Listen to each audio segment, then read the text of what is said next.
प्रतीत होता है कि आपके आराध्य बड़े शक्तिशाली हैं। कुछ कहते हैं कि वो देवों के देव हैं और कुछ उन्हें हमारी ही भांति मात्र एक मनुष्य मानते हैं। वो है कृष्ण,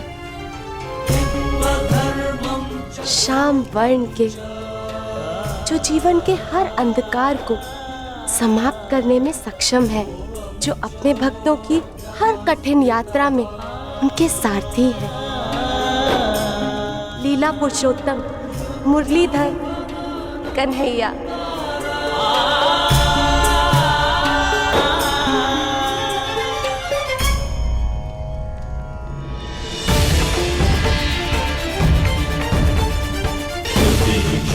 स्मरण है ना वो वचन कि तुम एक बार मेरी सहायता के लिए अवश्य आओ। हम वासुदेव कृष्ण पर आक्रमण करेंगे कर।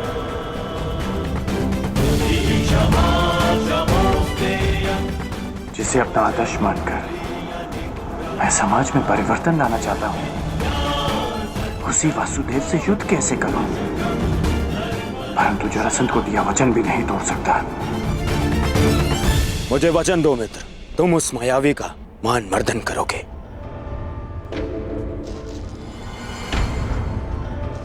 जरासंध यद्यपि मेरे मित्र नहीं, परंतु बहुत बड़ी भेंट दी है उन्होंने मुझे। कर्ण, वर्षों से कृष्ण जरासंध के साथ में खेल खेलते आ रहे हैं। इच्छा तो मेरी भी है कि मैं कृष्ण को पराजित होते हुए देखूं।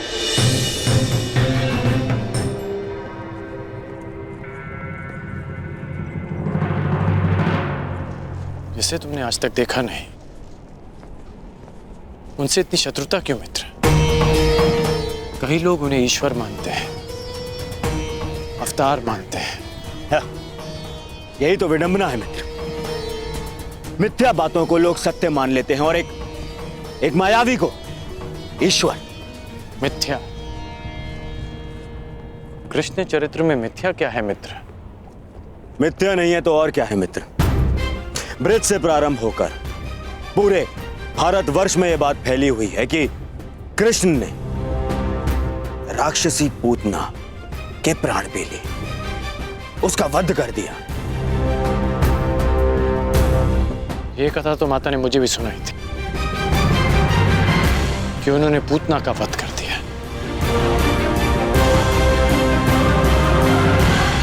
तुम ही बताओ मित्र, एक दूध मुहा बालक कैसे एक मायावनी राक्षसी का वध कर सकता है?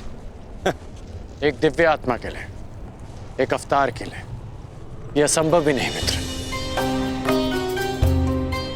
अच्छा, फिर तो तुम्हें उस कथा में भी विश्वास होगा कि घुटने पे चलते हुए कृष्ण ने अपने मुख में अपनी माता यशोदा को पूरे ब्रह्मांड के दर्शन करवा दिए।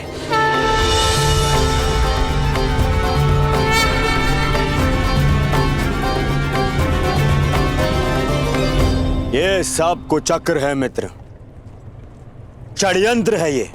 जानबूझ के ऐसे कथाओं का प्रचार किया जा रहा है ताकि उन्हें अवतार समझ लिया जाए, भगवान समझ लिया जाए उन्हें।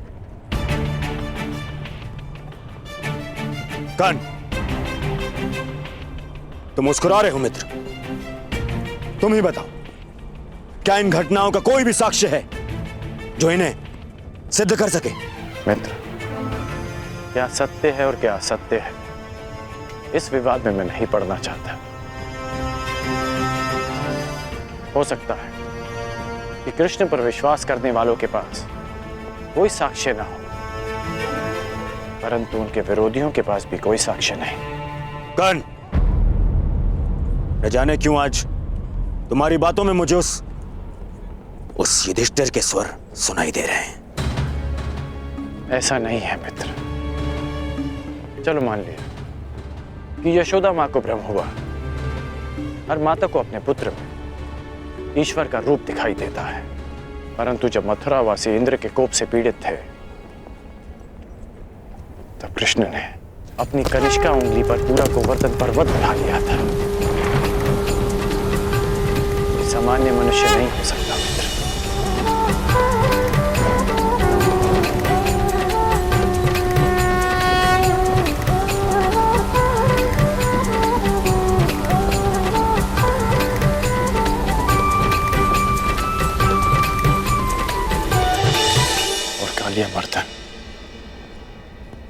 क्या ये भी भ्रामक प्रचार लग रहा है?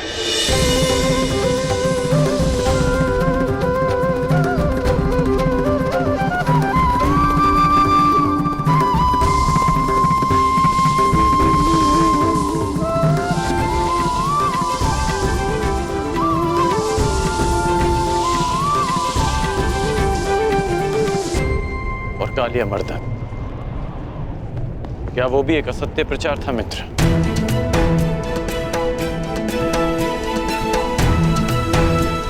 उस महाविषधारी महाशक्तिशाली सर्प का अंत करने वाला एक सामान्य मनुष्य नहीं हो सकता मित्र। इंद्र को परास्त कर देने से कोई ईश्वर नहीं बन जाता मित्र। तुमने भी तो इंद्र को परास्त किया, परंतु तुम्हारा कोई भक्त नहीं, तुम्हें कोई ईश्वर नहीं मानता। उल्टा बचपन से लेकर रंगभूमि तक तुम्हें तो संघर्ष करना पड़ा है। और विष से बच पाना कोई चमत्कार नहीं है मित्र। मैं भी बचपन से धीमे विष पे पला, तो क्या मैं स्वयं को अवतार घोषित कर दूं? तो तुम्हें लगता है कि कृष्ण ने ऐसा कुछ नहीं किया जो उन्हें एक सामान्य मनुष्य से ऊपर कर देता है? क्या कंस का वध कर पाना एक सामान्य मनुष्य के लिए संभव है? तुम ही बताओ मित्र। हाँ, ये मैं मानता हूं। एक ग्वाले के लिए कंस वध करना बड़ी उपलब्धि, परंतु इसे हम एक ग्वाले की शक्ति कह सकते हैं, कोई ईश्वरी चमत्कार नहीं। तुम तो कृष्ण की हर उपलब्धि पर प्रश्न उठा रहे हो मित्र। हाँ, क्योंकि वो एक छलिया है, छल करने वाला, माया करने वाला, और कुछ नहीं। छलिया कहो या मायावी, परंतु उन्होंने जो किया अपने लोगों के शुभ के लिए, अपने लोगों के उत्थान के लिए किया। मेरी तो बचपन की इच्छा थी कि मेरी उनसे भेंट हो।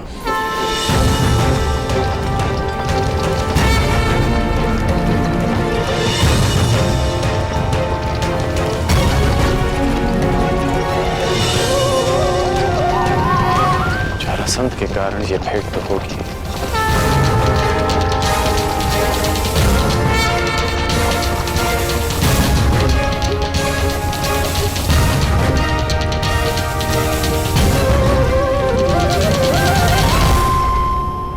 युद्ध क्षेत्र में इसकी मैंने कभी कल्पना नहीं की थी। मित्र, मत भूलो कि तुम्हें अपने वचन के लिए उस कृष्ण से युद्ध करना है, और अपने शत्रु से इतना प्रभावित होना विजय का लक्षण नहीं है। वो मायावी है, तुम्हारे भ्रम को तुम्हारे विरुद्ध अस्त्र बनाकर तुम्हें पराजित कर सकता है।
मायावी है।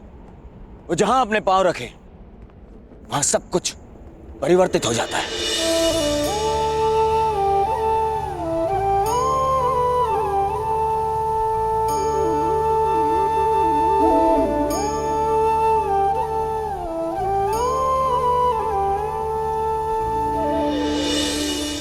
वो कब, कहां, किसके पास, किस रूप में पहुंच जाए, यह अनुमान लगाना कठिन है मित्र। तुम्हें उसकी माया से सावधान रहना होगा।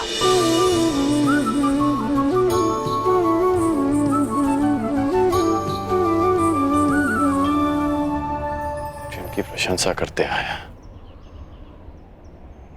कल उन्हीं से युद्ध करना होगा।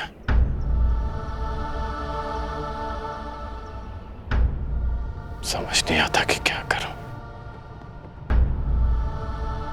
कर्म मनुष्य के मार्ग चुनने से निश्चित होता है अंगराज।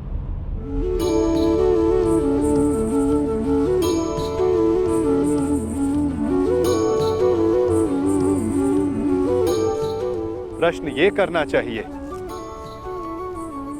कि मार्ग कौन सा चुना जाए।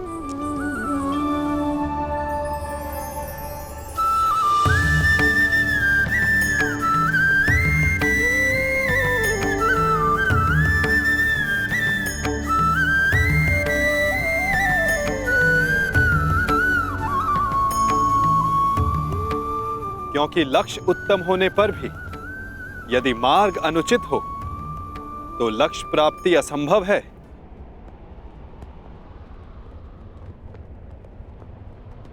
चुनने की कला धनुर्विद्या से अधिक कठिन है अंगराज।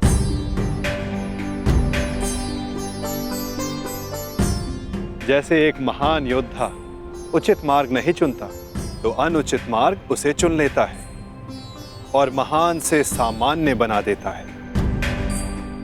इसीलिए युद्ध, मित्र और शत्रु चुनने में सावधान रहना चाहिए। दो मित्रों के वार्तालाप में विघ्न डालने वाले तुम हो कौन? मैं कौन हूं वो महत्वपूर्ण नहीं, मैं क्या करने आया हूं वो महत्वपूर्ण है। हमारे कर्म ही हमारा परिचय बनते हैं। परिचय दो अपना। क्यों आए हो यहाँ? मैं नटवर हूं, महाराज जरासंध का दूत। अंगराज को उनके लक्ष्य तक पहुंचाने आया हूं, वहां ले जाने आया हूं जहां उन्हें होना चाहिए। बस, एक राजा को लाने के लिए एक राजा ही आए, यही उचित है। जाओ और जाके कह दो जरासंध से, जब तक वो स्वयं कर्ण को लेने नहीं आएगा, अंगराज कर्ण कहीं नहीं जाएगा। एक राजा को लाने के लिए जरासंध ने दूत भेजा।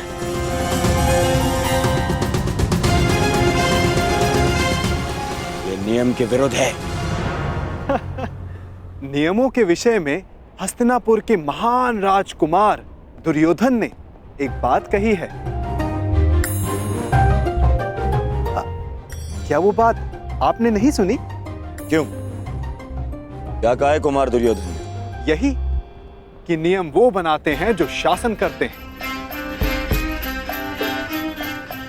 और उनको अपने बनाए हुए नियमों को पालन करने का बंधन नहीं होता।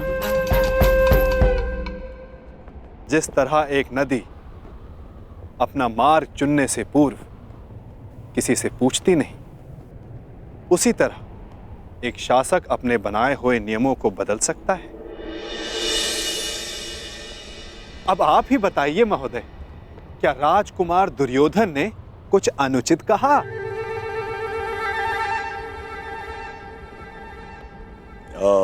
नहीं नहीं, कदापि नहीं।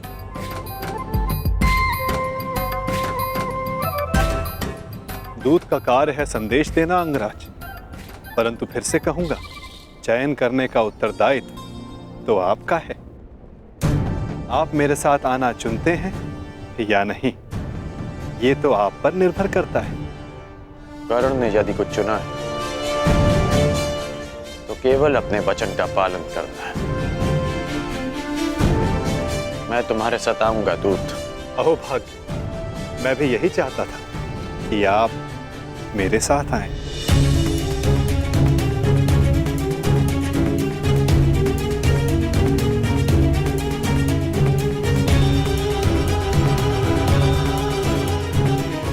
जाओ मित्रगण, मुझे भी हस्तिनापुर जाना है एक आवश्यक कार्य के लिए। एक उक्ति आपके लिए भी है राजकुमार। ईर्ष्या की अग्नि सबसे पहले ईर्ष्यालु को जलाती है।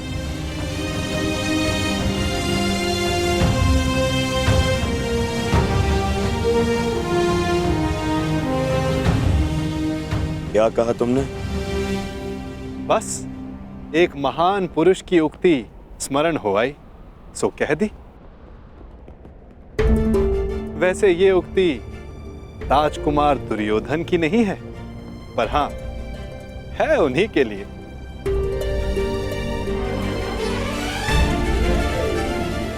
आपका दूत आपकी प्रतीक्षा कर रहा है अंगराज।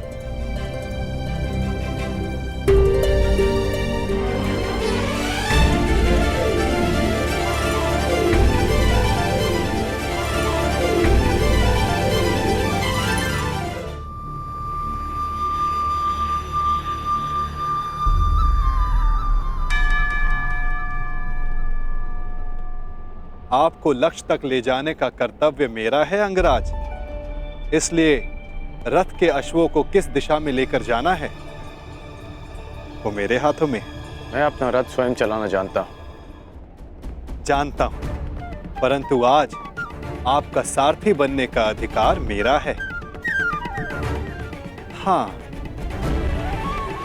अगली बार मैं ऐसा कर पाऊंगा या नहीं, ये निर्णय तो आपका कर्म और आपका चुनाव करेगा अंगराज।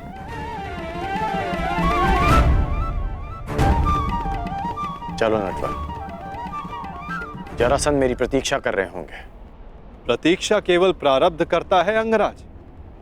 कल को प्रारब्ध क्या रूप लेकर आए ये किसी को नहीं पता। कभी कभी हम किसी और लक्ष्य की कामना करते हैं और हमें कोई और लक्ष्य चुन लेता है।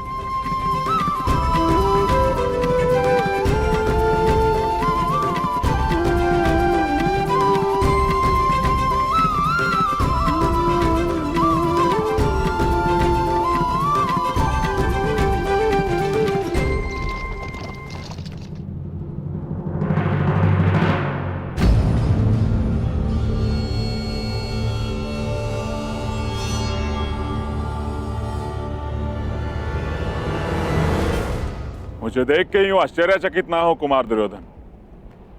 मैं यहां अंगराज को लेने आया।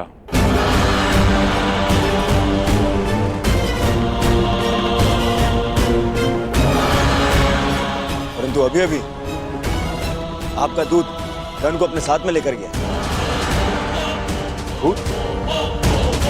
परंतु मैंने तो कोई दूत नहीं भेजा। एक राजा को स्वयं राजा लेने आएगा, यही नियम है। नहीं भेजा? फिर वो कौन था जो कर्ण को ले गया?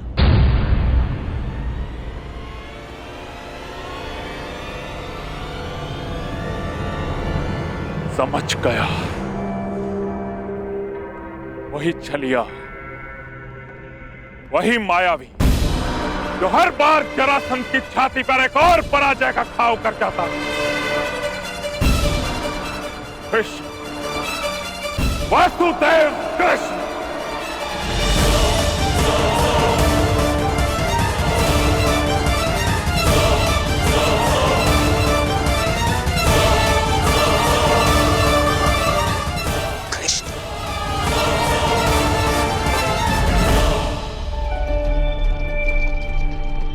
बहुत अच्छी बात कही तुमने कि यदि उचित मार्ग ना चुनो तो अनुचित मार्ग हमें चुन लेता है।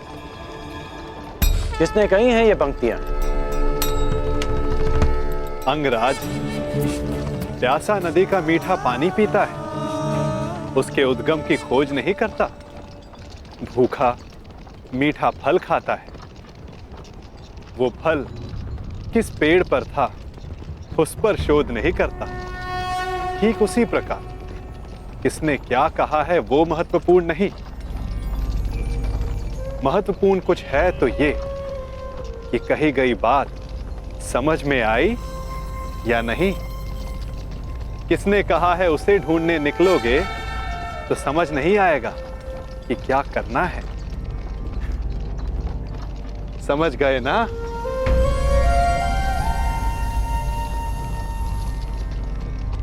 इतना अवश्य समझ गया हूं कि तुम कोई भी बात सीधी तरीके से नहीं करते। दूत हूं, मार्गदर्शक हूं, और जीवन का मार्ग कभी सीधा नहीं चलता।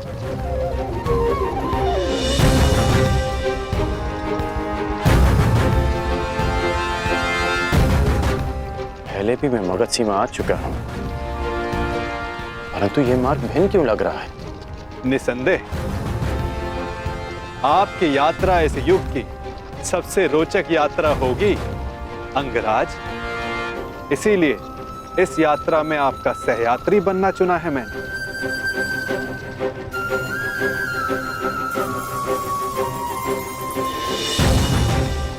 परंतु ये यात्रा अंत नहीं।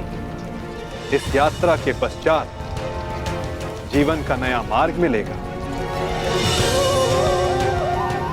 अब देखना यह है अंगराज कि आप कौन सा मार्ग चुनते हो।